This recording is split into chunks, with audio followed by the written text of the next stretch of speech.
2024 లేదా 25లో డిగ్రీ లేదా బీటెక్ చదివారా? సాఫ్ట్‌వేర్ జాబ్ కోసం ఎదురు చూస్తున్నారా? అయితే కోడ్ జ్ఞాన్ 100 డేస్ కోర్సులో చేరండి, జాబ్ సాధించండి. నమస్కారం, వెల్కమ్ టు సుమన్ టీవీ. నేను మీ యాంకర్ శ్రీ. సో ప్రతి ఒక్కరికి కూడా కోటీశ్వర్లు అవ్వాలి అన్న ఆలోచన ఉంటుంది. కానీ మనం చేస్తే చిన్న చిన్న తప్పుల వల్లనే కోటీశ్వర్లు అవ్వలేకపోతూ ఉంటాం. మనకు వచ్చే జీతం చిన్నదైనా పెద్దదైనా కోటీశ్వర్లు అయ్యే మార్గాలు ఉన్నాయి. కానీ మనం చేసే పొరపాటు వల్ల అక్కడే ఆగిపోతున్నాము అని చెప్తూ ఉంటారు. సో మనం చేసే మిస్టేక్స్ ఏంటి, వీటన్నిటి గురించి ఈ రోజు మనకి క్లియర్గా ఇన్ఫర్మేషన్ ఇవ్వడానికి మనతో పాటు ఉన్నారు మనీ కోచ్ లాభిశెట్టి మహేష్ గారు. అడిగి తెలుసుకునే ప్రయత్నం చేద్దాం. నమస్కారం సార్. నమస్తే అండి సార్. యాజ్ యూజువల్గా మీరు ఒక ఫైనాన్షియల్గా కోచ్ కాబట్టి మీ ఆ మిస్టేక్స్ని మీకు కళ్ళ ముందు కనిపిస్తూనే ఉంటాయి 24 గంటలు. అండ్ ఎస్పెషల్లీ జీతం ఎక్కువ ఉన్న వాళ్ళు కూడా నేను కోటీశ్వర్లు అవ్వలేకపోతున్నాను అని అంటారు. అంటే మంత్లీ వాళ్ళకి శాలరీ కరెక్ట్గా పడుతూ ఉంటుంది, చూసుకుంటే శాలరీ కూడా ఎక్కువగా ఉంటుంది, అయినా కూడా ఇంకా అప్పుల్లో వెళ్ళిపోవడమో లేదు అంటే సేవింగ్ చేయకపోవడమో ఇవన్నీ మనం చూస్తాం. ఎందుకు జరుగుతుంది అంటారు? ఎక్కడ మిస్టేక్ చేస్తున్నారు? ఒకసారి దాని గురించి క్లియర్గా ఎక్స్ప్లెయిన్ చేసే ప్రయత్నం చేస్తారా సార్? తప్పకుండా మేడం. ప్రతి ఒక్కరు కూడా చాలా చక్కగా డబ్బు సంపాదిస్తున్నారు, దర్ ఇస్ నో డౌట్. కానీ దాన్ని సరైనటువంటి విభాగాలుగా మేనేజ్మెంట్ చేయట్లేదు. మనం చూస్తున్నట్లయితే లాస్ట్ వీడియోలో మనం 6 జార్స్ మెథడ్లో డబ్బుని ఏ విధంగా మేనేజ్ చేయాలో చూసాం. కానీ చాలామంది ఏమంటున్నారు అంటే కామెంట్స్లో, ఆ డబ్బును మేము 6 జార్స్లో మేనేజ్ చేస్తే రిచ్ అవుతామా అని అడుగుతున్నారు. దానికి వాళ్ళందరికీ కూడా నా యొక్క ఆన్సర్, చాలా మిస్టేక్స్ చేస్తున్నారు. ఈ మనీ మేనేజ్మెంట్ తెలిసినా కూడా దాన్ని ఇంప్లిమెంట్ చేయట్లేదు. అసలు ఎలాంటి మిస్టేక్ చేస్తున్నారు?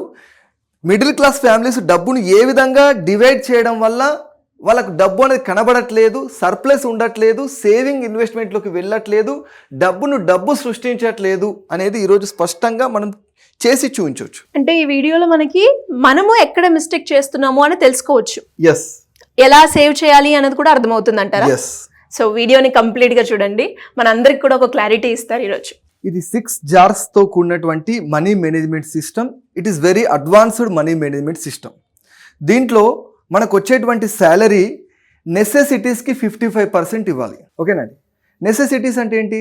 రెంట్ కావచ్చు, ఈఎంఐ కావచ్చు, గ్రాసరీ కావచ్చు, ఇలాంటి వాటికి అన్నిటికి కూడా మన శాలరీలో 55% ఈ యొక్క జార్కి ఇవ్వాలి. నెక్స్ట్ ఫైనాన్షియల్ ఫ్రీడమ్ అకౌంట్, ఈ యొక్క జార్కి 10% ఇవ్వాలి. అంటే మనకు వచ్చేటువంటి శాలరీలో 10% ఈ యొక్క జార్కి స్పెండ్ చేయాలి. అంటే స్టాక్ మార్కెట్లో పెట్టడం, మ్యూచువల్ ఫండ్స్లో చేయడం, ఏదైనా ఒక బిజినెస్లో ఇన్వెస్ట్మెంట్ చేయడం, ఇదంతా కూడా ఫైనాన్షియల్ ఫ్రీడమ్ అకౌంట్. నెక్స్ట్ 10% మీరు చూశారు long term spending for saving. అంటే ఫ్యూచర్లో మనకు ఏదైనా ఇల్లు కొన్నప్పుడు డౌన్ పేమెంట్ గురించి కానీ, పిల్లల పెళ్ళిళ్ళు, చదువుకు సంబంధించినటువంటి వాటి గురించి మనం 10% long term saving for spending అకౌంట్లో మనం దాచడం జరుగుతుంది.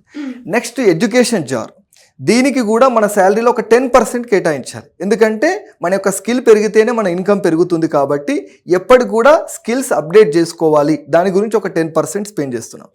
నెక్స్ట్ మన యొక్క శాలరీలో ప్లే గ్రూప్. ఓకేనా? అంటే ఈ యొక్క ప్లే జార్లో 10% ఎందుకు అంటే మన సోల్ సాటిస్ఫాక్షన్ గురించి, మన యొక్క నచ్చినటువంటి వస్తువులు కొనుక్కోవడం, మనకు నచ్చినటువంటి ఫుడ్ తినడం, వీటి గురించి మనం ఒక ప్లే సంబంధించినటువంటి ఒక 10% మన శాలరీలో దీన్ని కేటాయిస్తాం. Next give jar, it's very important. ఓకేనా? ఎందుకంటే ఏదైతే మనం ఇస్తుంటామో అది మనకు తిరిగి వస్తుంది. కాబట్టి మన శాలరీలో అట్లీస్ట్ ఒక 5% మనం చారిటీ డొనేషన్ రూపంలో సొసైటీకి ఇవ్వాలి అనేది ఈ యొక్క గివ్ జార్ యొక్క ఇంపార్టెన్స్. మరి ఎక్కడ మిస్టేక్ చేస్తున్నారు సార్? చాలా మంది ఇక్కడ ఉన్నటువంటి 6 జార్స్ మెథడ్లో ఒక్కొక్కరు ఒక్కో లెవెల్లో ఉంటున్నారు. ఒక్కో లెవెల్లో ఉన్నప్పుడు వాళ్ళు చేసేటువంటి మిస్టేక్స్ని మనం ప్రాక్టికల్గా ఒకసారి చూద్దాం. డెఫినెట్గా సార్. ఒక్కొక్కరు ఒక్కో లెవెల్లో ఉంటారు. వీడియో చూసే వాళ్ళు మీరు ఏ లెవెల్లో ఉన్నారో ఒకసారి కామెంట్ బాక్స్లో పెట్టండి. ఆ లెవెల్లో ఉన్నటువంటి వాళ్ళు దాంట్లో ఉన్నటువంటి ఆ మిస్టేక్ను రెక్టిఫై చేసుకుంటూ ముందుకు వెళ్ళడానికి ప్రయత్నం చేయండి. ఎస్. సో ఇంతకీ ఫస్ట్ లెవెల్ ఎలా ఉంటుంది sir? First level survival madam. అంటే ఇన్కమ్ కంటే కూడా ఎక్స్పెండిచర్ ఎక్కువగా ఉంటుంది. అంటే వాళ్ళ యొక్క లైఫ్ స్టైల్ అనేది చాలా ఎక్కువ. వాళ్ళ ఇన్కమ్ కంటే కూడా వాళ్ళ యొక్క షాపింగ్, వాళ్ళ యొక్క ఎక్స్పెండిచర్ అనేది ఇతరులను చూస్తూ పోల్చుకుంటూ, కారు లేకున్నా సరే కారు తీసుకోవడం ఈఎంఐ పైన, ఇల్లు అందరికి ఉంది కదా అని చెప్పేసి వీళ్ళు ఇల్లు తీసుకోవడం, ఆ ఇంట్రెస్ట్ ఆ ఈఎంఐ అనేది హైగా ఉండడం, అయినా కూడా తీసుకుంటారు. ఎందుకంటే అందరినీ ఇంప్రెస్ చేయడానికి సొసైటీలో ఆ సొసైటియల్ ప్రెజర్కి వీళ్ళు ఆటోమేటిక్గా వాళ్ళ యొక్క ఇన్కమ్ కంటే ఎక్స్పెండిచర్ ఎక్కువ చేస్తున్నారు. వీళ్ళందరినీ మన సర్వైవల్ గ్రూప్ అంటాం. మీరు ఒకవేళ ఈ గ్రూప్లో ఉంటే మీరు చేసేటువంటి మిస్టేక్ ఏంటి చూడండి. మీకు ఒకవేళ ఎగ్జాంపుల్గా 1000 రూపీస్ శాలరీ అనుకుందాం, 550 రూపీస్ నెసెసిటీస్లో స్పెండ్ చేస్తున్నారు. It is good. బట్ మిగిలినటువంటి అమౌంట్ ఎంత? కేవలం 450 కదండి. కానీ ఒక 100 రూపీస్ లోన్ తీసుకొని వాళ్ళు ఈ ప్లే జార్ పైన 550 స్పెండ్ చేస్తున్నారు వాళ్ళు.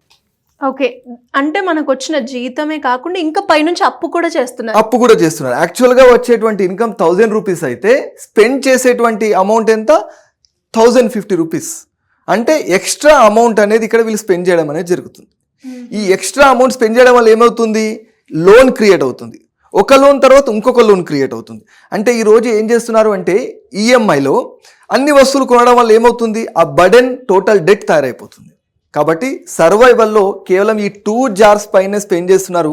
మిగిలిన ఏ జార్స్ పట్టించుకోవట్లేదు. ఇది వాళ్ళు చేసేటువంటి mistake. Okay, next second level madam. ఇది ఎలా ఉంటుంది సార్? సెకండ్ లెవెల్లో స్టెబిలిటీ మెథడ్. ఈ స్టెబిలిటీలో they are good persons. Okay, సంపాదిస్తున్నారు. సంపాదించిన తర్వాత వాళ్ళ యొక్క సంపాదనకు అనుగుణంగానే ఖర్చు చేస్తున్నారు. సంపాదనకు మించే ఖర్చు చేయట్లేదు. ఎలా డివైడ్ చేస్తున్నారు వాళ్ళు? ఇన్కమ్ ఎంత సంపాదిస్తున్నారో అంతే ఖర్చు చేస్తున్నారు. వాళ్ళకు వచ్చేటువంటి ఇన్కమ్ 1000 రూపీస్ అయితే 550 రూపీస్ నెసెసిటీస్కి స్పెండ్ చేస్తున్నారు. ఓకే, ఓకేనా? మిగిలినటువంటి ఏదైతే అమౌంట్ ఉందో ఆ 450 రూపీస్ ప్లే గ్రూప్లో స్పెండ్ చేస్తున్నారు. కానీ ఎక్కడ కూడా వాళ్ళ ఎడ్యుకేషన్ గురించి లాంగ్ టర్మ్ సేవింగ్ చేయట్లేదు. అదేవిధంగా ఫైనాన్షియల్ ఫ్రీడమ్ సేవ్ చేయట్లేదు. గివ్ జార్ కూడా ఏం డబ్బులు ఇవ్వట్లేదు. Equal amount. There is no savings. Okay, ఇందులో ఇక్కడ వీళ్ళు అప్పు చేయట్లేదు. సో వీళ్ళని స్టెబిలిటీ అంటారు. స్టెబిలిటీ గ్రూప్ లో ఉన్నారు. స్టెబిలిటీ లెవెల్లో ఉన్నారు వీళ్ళు. వాళ్ళు సేవింగ్స్ గురించి ఆలోచించట్లేదు. వాళ్ళు ఏమనుకుంటున్నారంటే మేము మా యొక్క డబ్బును సరిగానే ఖర్చు చేస్తున్నాం కదా, అప్పు చేయట్లేదు కదా అనుకుంటున్నారు. కానీ ఇలా ఎన్ని రోజులు ఉంటారు? ఎన్ని సంవత్సరాలు ఇలా ఉన్నా అప్పులు చేయట్లేదు. బట్ కోటీశ్వరులు అవ్వలేం కదా.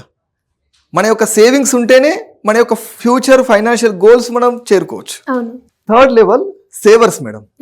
ఈ సేవర్స్ లో వీళ్ళు వాళ్ళకు ఉన్నటువంటి 1000 రూపీస్ ని ఏ విధంగా డివైడ్ చేస్తారో చూద్దాం. నెసెసిటీస్ గురించి వాళ్ళు 55% 550 రూపీస్ వాళ్ళు స్పెండ్ చేయడం జరుగుతుంది. It's good. వాళ్ళు ఏం చేస్తున్నారు అంటే వాళ్ళ ఖర్చులన్నీ కూడా 500 లోని చేసుకుంటున్నారు. 10% అంటే వాళ్ళ శాలరీలో ఒక 100 రూపీస్ వాళ్ళ యొక్క ఫ్యూచర్ సేవింగ్స్ గురించి, అంటే long term savings for spending, పిల్లల యొక్క చదువులు, పెళ్లిలు, వీటి గురించి 10% వాళ్ళు ముందు చూపుతో ఆలోచించి చేస్తున్నారు.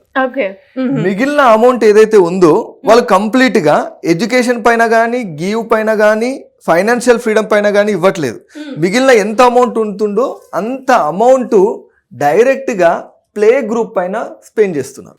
ఓకే, థర్డ్ లెవెల్లో మనం కొంచెం సేవింగ్ అనేది చూస్తున్నారు.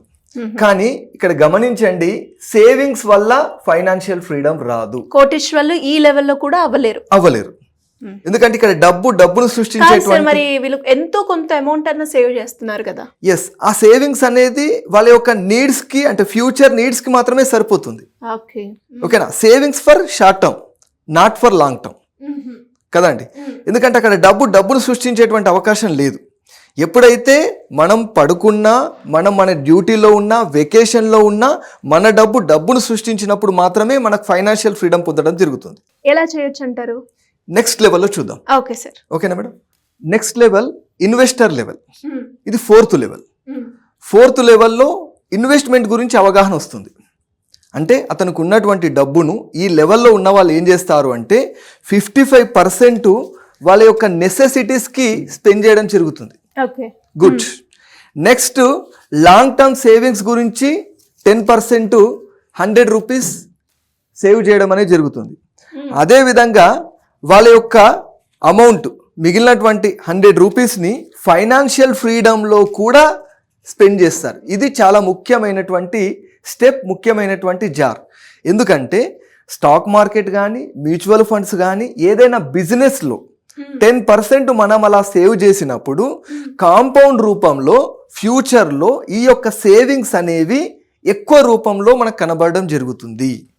అంటే మీరు అన్నట్టుగా ఒక్కసారి మనకి ఎలాంటి రిసెషన్ లేదంటే జాబ్ నుంచి తీసేసినప్పుడు అలాంటి సందర్భాల్లో ఇలా సేవ్ చేసుకోవడం వల్ల మనం సేవ్ అవుతాం.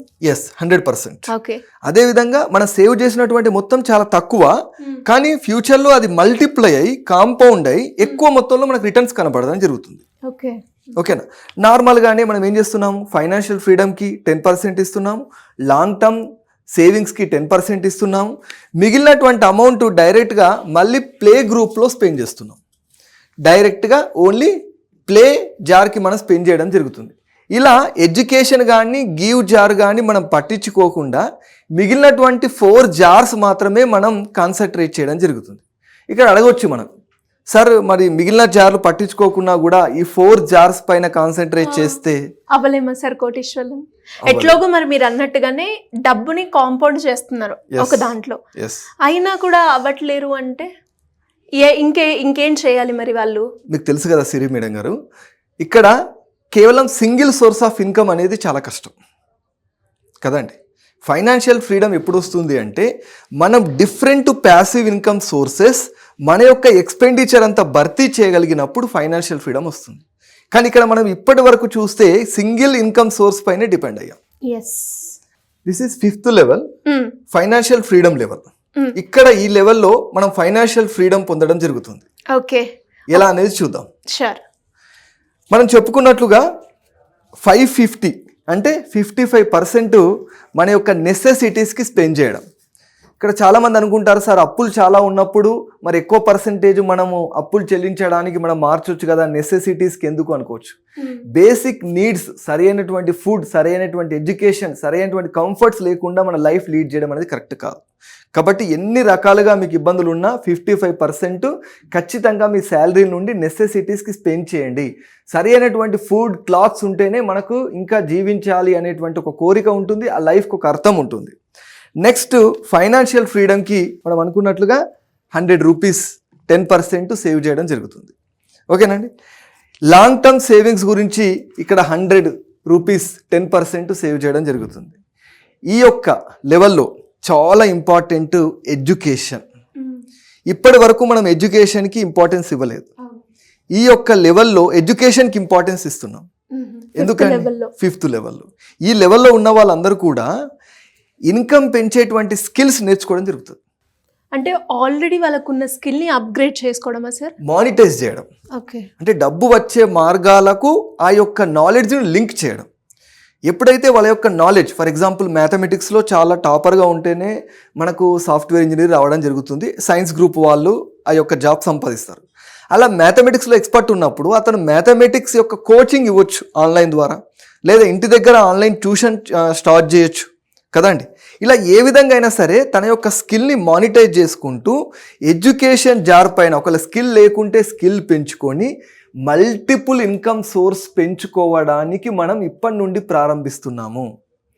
ఒకవేళ మల్టిపుల్ ఇన్కమ్ సోర్సెస్ ఉంటే ఈజీగా మనకు ఉన్నటువంటి స్కిల్ నాలెడ్జ్ ద్వారా సింగిల్ ఇన్కమ్ పైన కాకుండా మల్టిపుల్ ఇన్కమ్ సోర్స్ ద్వారా మనకు వచ్చేటువంటి ప్యాసివ్ ఇన్కమ్, యాక్టివ్ ఇన్కమ్ ద్వారా మన ఇన్కమ్ పెరిగేటప్పుడు ఏమవుతుంది, ఆటోమేటిక్గా మన యొక్క ఫైనాన్షియల్ గ్రోత్ కూడా పెరగడం జరుగుతుంది. కాబట్టి ప్లే గ్రూప్ కూడా ఇక్కడ కేవలం 100 రూపీస్ మాత్రమే, అంటే 10% మాత్రమే మనం ఇవ్వాలి. మిగిలింది మర్చిపోవద్దు.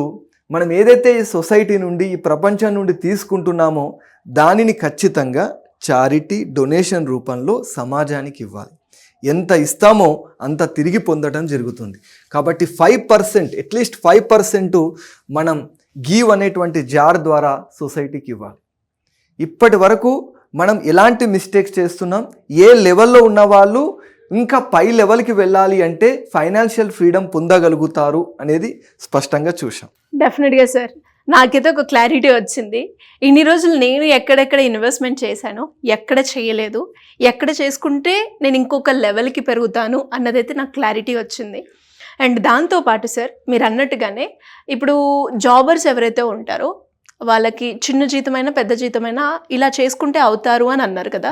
మరి అలాంటి వాళ్ళు ఎవరైనా కూడా ఇంకా మీ గైడెన్స్ కావాలి, బాగుంది సార్ వీడియో, బట్ నాకు ఇంకెక్కడో ఒక కొంచెం డౌట్ ఉంది అనుకునే వాళ్ళు ఎవరైనా కూడా వాళ్ళు మిమ్మల్ని అప్రోచ్ అవ్వాలి అంటే ఎలా ఉంటుంది? డెఫినెట్లీ నా యొక్క గైడెన్స్ 1-to-1 కన్సల్టెంట్ అని నేను ఇస్తూ ఉంటాను. మీరు స్క్రీన్ పైన కనిపించేటువంటి నంబర్ కాల్ చేస్తే నా యొక్క అపాయింట్మెంట్ దొరుకుతుంది. ప్రతి ఒక్కరికి ఒక పర్సనల్ టైలర్డ్ నేను స్ట్రాటజీ ఇస్తాను. దాని ద్వారా ప్రతి ఒక్కరు వాళ్ళకు ఉన్నటువంటి చిన్న చిన్న ప్రాబ్లమ్స్ని రెక్టిఫై చేసుకొని ముందుకు వెళ్తే ఫర్ ఎవర్ వాళ్ళ యొక్క ఇన్కమ్కి మంచి ప్లాన్ ఇచ్చుకుంటూ రిచ్ అవ్వడానికి అవకాశం ఉంటుంది. గ్రేట్ సార్, చాలా క్లియర్గా అర్థమైంది. Anyways, thanks for your words. Thank you sir. So చూసారు కదా, మరి మీకు కూడా ఒక క్లారిటీ వచ్చే ఉంటుంది. మీ జీతం ఎంత ఉంది, మీరు ఏ లెవెల్లో ఉంటున్నారు అన్నది మీకు ఒక క్లారిటీ వచ్చే ఉంటుంది. సో మరి ఇంకా ఎలాంటి ఇన్ఫర్మేషన్ కావాలి అన్నా, ఇంకా ఏ పాయింట్లో అన్నా మీరు స్టక్ అయినా అది కమెంట్ రూపకంగా మీరు మాకు తెలియజేస్తే దానికి సంబంధించి రిలేటెడ్గా ఎపిసోడ్ చేసే ప్రయత్నం చేస్తాం. అండ్ ఇంకెలాంటి ఇన్ఫర్మేషన్ కావాలి అన్నా సింపుల్గా కింద స్క్రోల్ అవుతున్న నెంబర్ని అప్రోచ్ చేస్తే సరిపోతుంది. Thank you.